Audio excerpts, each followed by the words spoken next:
Today I'm going to give away a free t-shirt, bring you a Comic Hero Throwdown Showdown fight, reveal the books I bought this week, and, if I screw up, a blooper reel. Merry Christmas, y'all. I'm Victor, and you are watching the Comic Hero Show.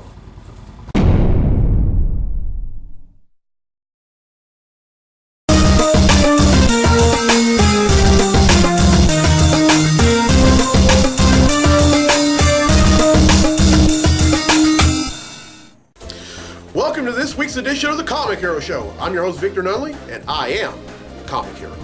Coming to you for Clint's Comics right here in Monroe, Louisiana. And folks, this is the last episode before Christmas. As you're watching this, it is December 21st. As you're probably watching it, it's probably close to Christmas Eve, if not Christmas Day. And this is the last of the 4 Christmas-themed Comic Hero tees that I'm wearing. And to go along with it, this Avengers-themed Santa Claus hat. All right, time to give away a free t-shirt.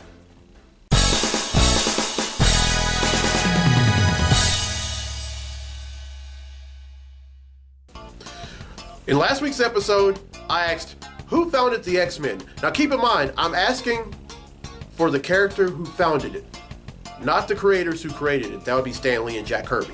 Well, the correct answer is Professor Charles Xavier.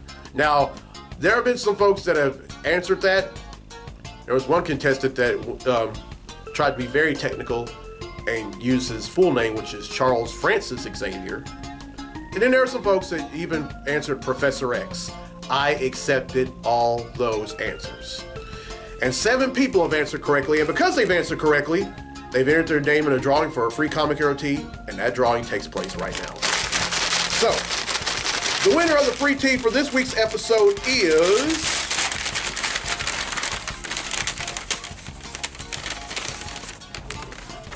Mia Darrington from Charlotte, North Carolina. So congratulations, Mia, you win yourself a free Comic Hero tee. All right, now here's the question for next week's episode. What is the name of the fictitious California town where Back to the Future takes place? Now you're probably wondering, Vic, why are you asking a question about Back to the Future? That's not a comic book movie. Oh, that's not a comic book. Oh, yes, it is. Back to the Future first premiered as a monthly series in IDW last year. But again, what's the name of the fictitious California town where Back to the Future takes place? Everyone who answers correctly will be entered in a drawing for a free tee in next week's episode. Now, our very own Bobby Chandler has requested a Comic Hero Throwdown Showdown fight, and this one features 2 women who have hair, a lot of it, and they know how to use it. Representing Marvel, we have Medusa. And representing Mortal Kombat, we have Sindel. These 2 are going to duke it out in a segment I like to call the Comic Hero Throwdown Showdown. Welcome to the Comic Hero Throwdown Showdown. Today, it's Medusa versus Sindel. Medusa is an accomplished thief who possesses prehensile hair, superhuman strength, speed, stamina, durability, agility, and reflexes. Sindel has a high magic potential that greatly aids her in combat. She can levitate and fly around the battlefield. She can extend her hair to grab opponents and has the strength to lift and throw grown men with ease. Her voice can be changed into a sonic scream that can paralyze her opponents on a low setting or tear the skin off of a human on a high setting. Sindel can fire a magic fireball from her mouth. She has extensive skills in hand-to-hand combat, and her styles are designed to strike fast.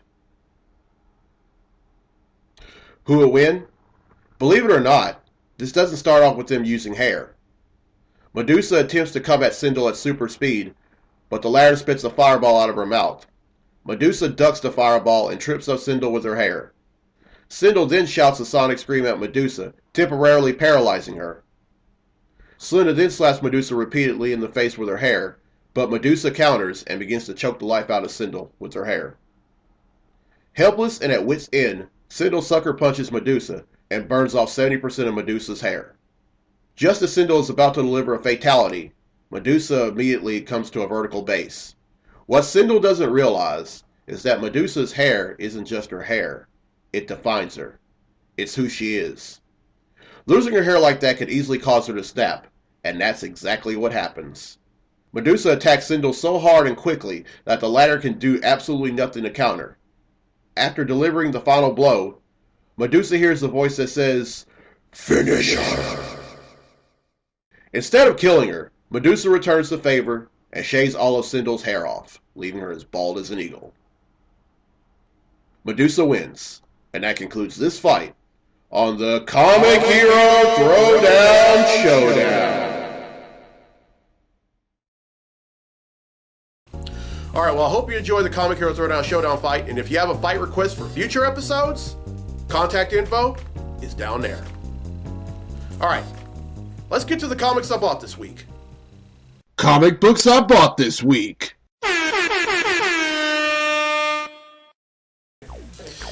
Alright, first up is Amazing Spider-Man number 22. Now this is a tie-in to the Clone Conspiracy miniseries, which is part of the Dead No More series. That's really centering around Spider-Man.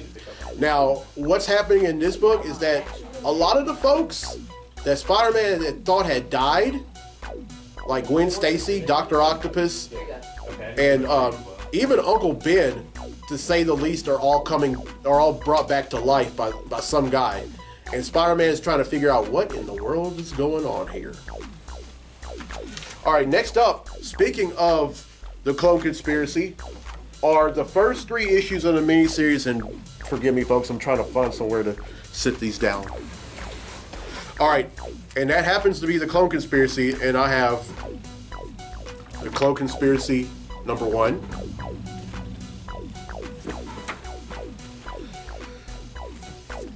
The Clone Conspiracy number 2. And the Clone Conspiracy number 3. You know what? I'm so looking forward to reading this miniseries. Y'all have no unearthly idea. You know, I've always been a Spider-Man fan growing up, but you know, it's just something. I think it's just really something to see, like all the characters that had died come back to life, or come back to life. All right, next up is the Mighty Captain Marvel number 0. This is a prelude issue to the upcoming Mighty Captain Marvel's the Mighty Captain Marvel series that's coming up, and this takes place, well, obviously enough, after Civil War II. Now, Carol is going through a lot of therapy. I mean, after all, her boyfriend dies in Civil War II at the hands of Thanos in the very first issue, and having to side against Iron Man. I mean, it's really taken a toll on her mentally. And this is, again, a prelude issue to that. Alright, next up is Superman number 13. This is the conclusion to Super Monster. Now, in the last issue, Lois decides to interview for a job, or be interviewed for a job, rather, over at the Hamilton Horn, which is the Hamilton County newspaper. And while she's there, the editor-in-chief is showing her around, and then all of a sudden Frankenstein shows up, and she's like, and says that the editor must die. Well, the two of them are trying to run away from the Horn after he had pretty much destroyed it, and they try to get away in Frankenstein's vehicle. And they did, but they didn't get far. Then Superman shows up, and he tries to beat him up, and he's like, okay, I don't know what's going on here, but you need to leave.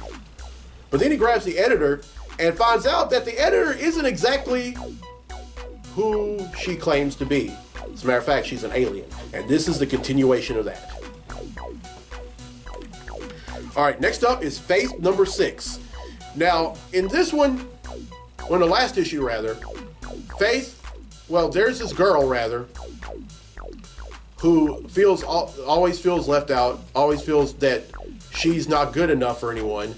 But then all of a sudden, this cat that looks almost like Salem from Sabrina the Teenage Witch shows up and spewing all this venom into her, saying that you are good enough and these people need to die.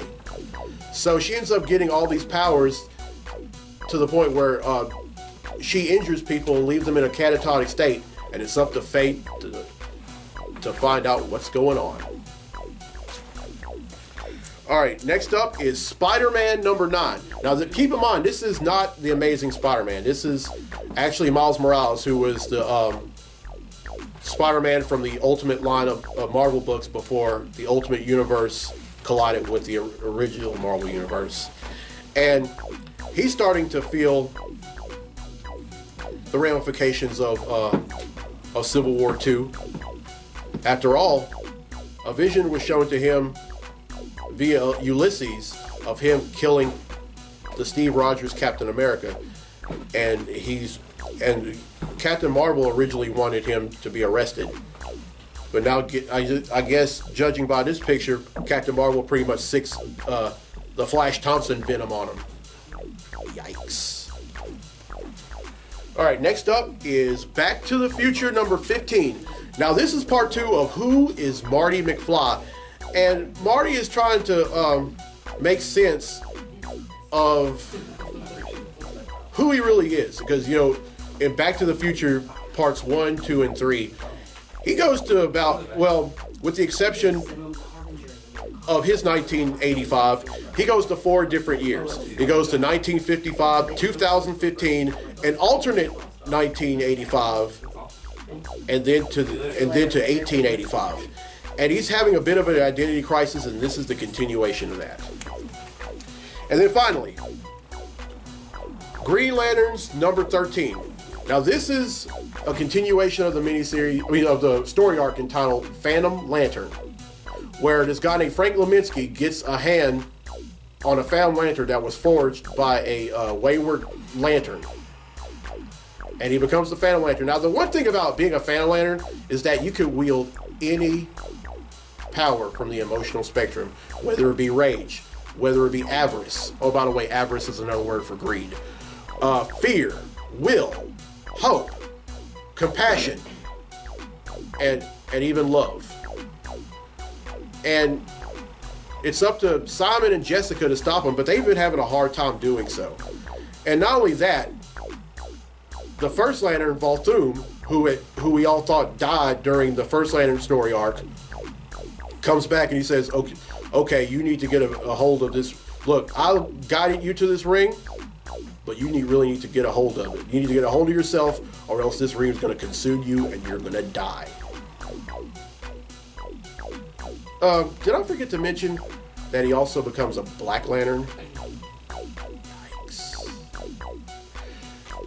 All right, that's 10 I bought, which brings the total number of comics that I bought since December of 1997 to 7,634.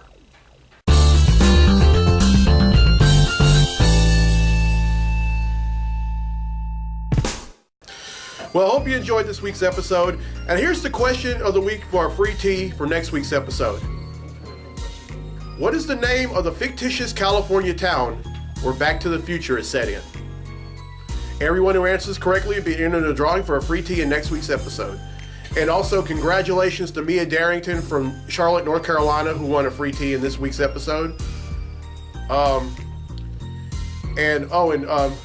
few birthdays that I want to acknowledge. First off, happy birthday today to someone from my hometown, proud graduate of the same high school that I graduated from, and she is one of the most hard-working and well-driven women that I have ever met in my life, and I'm talking about the lovely Lacey Camp. So happy birthday, Lacey. Happy 22nd birthday. And also happy birthday tomorrow to one of my classmates from the class of 2000 at Homer High School, the lovely Erica Ford. Happy birthday, Erica. Oh, and congratulations to my friends Alex and Amanda Heckela. They just welcomed their first son into the world. So welcome to the world, baby Sonny. You're in a great family, and I hope you enjoy the onesie that I made for you. And also, Maddie and Lorelai, I didn't forget about y'all either. Y'all have shirts as well. So now your parents aren't the only ones who have comic hero tees now. Now y'all do. And also, congratulations to one of my friends from high school, Rihanna Boland. She and her husband Jonathan just found out that they're expecting their second child. So congratulations to y'all. And also congratulations to Asa, who is their firstborn son. Now this weekend, I'm going to be doing a Comic Hero Show Extra, which is the abbreviated version of the show, over at BC Comics in Bossier City. Chris McDaniel has informed me that they're going to be having a last minute Christmas shopping sale. So if you're watching this, and you're in the Bossier City area or Shreveport area, or if you're in North Central Louisiana, come on out. We're also going to be having some friends coming out to support me while I do the show. But most importantly, come and support BC Comics. All right, and we have an anniversary. Now, 1 year ago today, our very own Claire Chandler and her husband Bobby purchased Clint's Comics. Now, the parents and family of the late great Clint Thomas, our founder, gave them the green light to go ahead and buy the store, and that's exactly what they did. And things have been going nowhere but up ever since then. So that being said, cheers to Clint's Comics, and may Clint Thomas's legacy continue to live on. Friday night he keeps the kids going to a Christmas party. Not of my own choosing, it's the fact that it's been the friends and one of the kids. Took it away from the kids for a while. Smooth. But I can't wait. I have like 8 drinks. No, I'm just kidding, folks. That was actually that wasn't alcohol. I don't drink. That was actually great wine. Seriously, it was sparkling great wine that I bought for a dollar store for $1. And I hope you all have a very Merry Christmas. I mean, Christmas is this weekend, and I'm going to tell y'all the same thing that I said for Thanksgiving last month. If you're watching this episode and it's Christmas Day, stop. Wait till everyone goes home. Wait till you're done eating. Or if you're my friend Adrian Gowan from Sterlington, wait till you're done watching the Doctor Who Christmas special. Then watch the show. All right, I'm Victor Nunley. I'm the Comic Hero. I'll see you in a few days for Comic Hero Show Extra in BC Comics. And next week for episode 145, the final episode of 2016. Right back here at Clint's Comics. So till then, be safe, be blessed, be a hero, and Merry Christmas, everyone.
Today I'm going to give away a free t-shirt, bring you a Comic Hero Throwdown Showdown fight, reveal the books I bought this week, and, if I screw up, a blooper reel.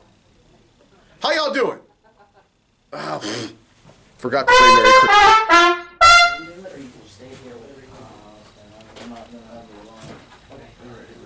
I think the big binder is the one most people find the stuff they want in. Today I'm going to give away a free... that's another one.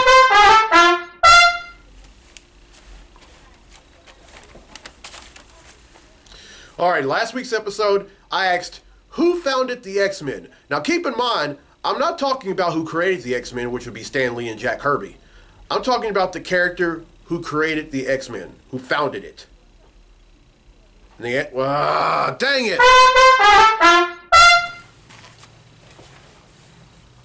First up is Amazing Spider-Man number 22. This is a tie-in to the Clone Conspiracy, which is the first Dead No More miniseries, part of the blooper reel.